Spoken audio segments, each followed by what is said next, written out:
안녕하세요. 부원낚시 그리고 상장주식 분석 유튜버 루어TV입니다. 오늘은 오랜만에 주식 컨텐츠를 이어가겠습니다. 지금 너무나도 시장이 어지럽기 때문에 주식 방송을 올리는 것이 상당히 조심스럽습니다. 그리고 이제 붕어낚시 좋아하시는 분들이 주식 방송 올라오는 것에 대해 싫어하시는 것도 잘 알고 있습니다만은 이왕 시작한 것은 좀 책임감 있게 끝까지 가는 것이 맞다고 생각됩니다. 각설하고 오늘 방송 시작하도록 하겠습니다. 최근에 이제 주식시장이 침체기에 있음에도 불구하고 파라다이스와 GKL이 무섭게 상승세를 보이고 있습니다. 전기차 관련주를 제외한다면 독보적인 상승 테마를 형성하고 있다고 볼 수 있습니다.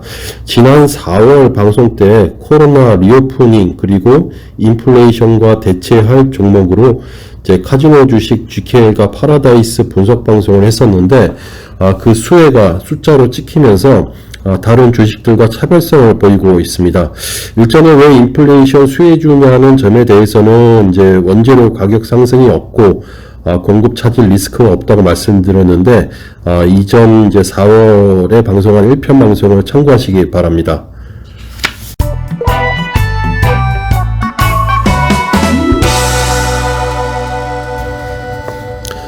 실제로 최근 파라다이스의 실적을 보시면은 8월 전체 매출이 전년 동기 대비해서는 15% 감소했지만요.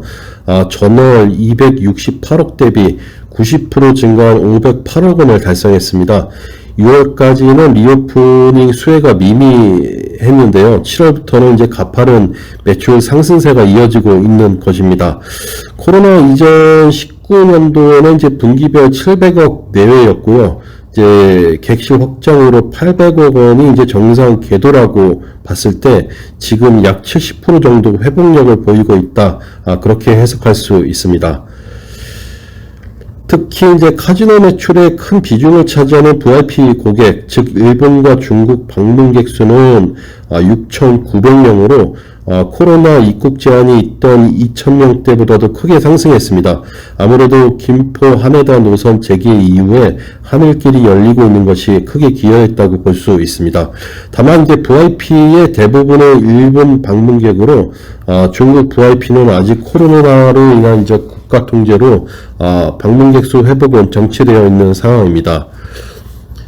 이러한 이제 VIP 고객들의 리턴은 우리 정부가 8월 서울 페스타 행사 연기해서 일본, 대만, 마카오에 대한 무비자를 시행을 했고요. 8월에 한한 무비자 혜택은 올해 10월까지 연장된 상황이기 때문에 당분간 외국인 유입, 특히 일본권 관광객은 꾸준히 증가될 것으로 보입니다. 다음으로 파라다이스의 이익 측면을 살펴보면은 이제 홀드율은 8월 14%대로 전월 7월보다도 많이 올라간 상황이고요. 드랍액은 이제 일본 고객의 환전 금액이 폭발적으로 증가하고 있어서 매출이 저하되는 현상은 당분간 없을 것으로 그렇게 보이고 있습니다. 제 생각에는 이제 양국 간 이제 입국 전에 PCR 규제를 완화시킨 것이 그 도화선이 되지 않았나 그렇게 생각을 합니다. 뉴스를 찾아보니까 또 일본 고객의 드랍액이 증가한 이유는 코로나 이후의 보복 심리로 인해서 전 세계 카지노 업체에서 발생되고 있는 현상으로 그렇게 풀이할 수 있겠습니다. 이런 회복 기조로 인해서 지금 하나투자증권 최근 9월 리포트 자료에 따르면요. 올해 파라다이스는 매출 5,600억 원과 영업이익은 코로나 이후 적자폭을 가장 크게 줄일 걸로 그렇게 보이고 있습니다. 영업이익 회복력이 이처럼 강한 이유는요. 올 상반기 구조조정을 단행해서 고정비가 많이 축소되었기 때문으로 그렇게 보입니다. 구체적으로 살펴보면은 당연히 카지노 매출의 회복력이 가장 크고요.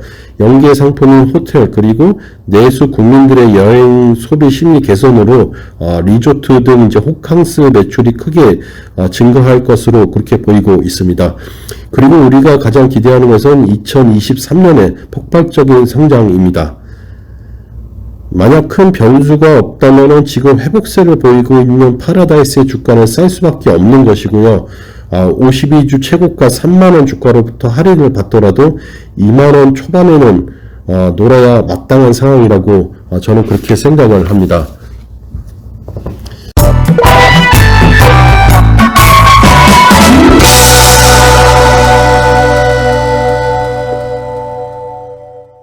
앞서 외국인 카지노 대장주 파라다이스에 대해서 살펴보았고요. 이번에는 GKL에 대해서 간략히 리뷰해 보겠습니다.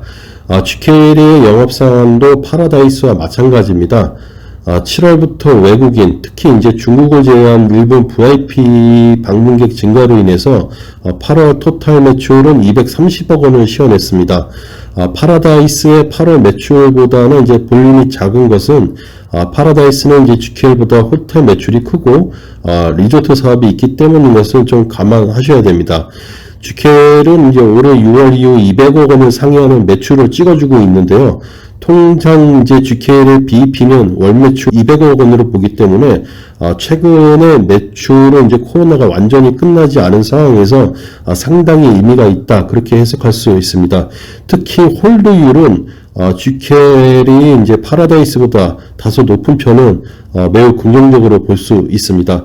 드라백도 최근 1,700억대이면은 상당히 높은 회복력으로 볼 수 있습니다. 그렇다면 GKL은 이제 파라다이스에 비해 가치가 절하되는 것이 아니냐, 그렇게 반문하는 분들도 계실 텐데요. 꼭 그렇지는 않다, 그렇게 말씀드리고 싶습니다. 물론 파라다이스가 이제 호텔과 리조트 사업을 통해서 내수 고객의 호캉스 매출이 증가된다는 그런 차별성이 있기는 하지만요. GKL의 경우는 차후 중국 VIP 고객들이 유입되기 시작하면은 파라다이스보다는 중국 쪽 영업 장점을 가진 GKL이 기업 가치가 릴레이팅 될 가능성이 높다고 저는 그렇게 봅니다. 지금 중국이 이제 게임 규제하고 코로나로 인한 이동 통제를 하고 있지만요, 시장에서는 언제까지 중국이 고립 정책을 고수할 수는 없다고 봅니다. 빠르면 올해 말부터 개방을 이어갈 것으로 보이는데, 그렇게 된다면 GKL의 경우 파라다이스보다 더 수혜를 받을 수 있다고 봅니다. 그리고 앞서 이제 일본 VIP 사례에서 보셨듯이 코로나로 묶여있던 소비력이 폭발하면은 그 회복력은 어떤 산업보다도 빠를 것이라고 그렇게 생각됩니다. 이상입니다. 오늘 카지노 대장주 GKL과 파라다이스에 대해 분석해 보았습니다. 실적 리뷰 방송이기 때문에 특별히 각인될 만한 이슈는 없어서 좀 내용이 다소 싱겁지 않았나, 그런 생각도 듭니다. 최근 이제 주식시장이 비상식적으로 움직이고 있습니다. 주식시장에서 20년 넘게 있었지만은 이렇게 시장이 지저분한 것은 또 처음인 것 같습니다.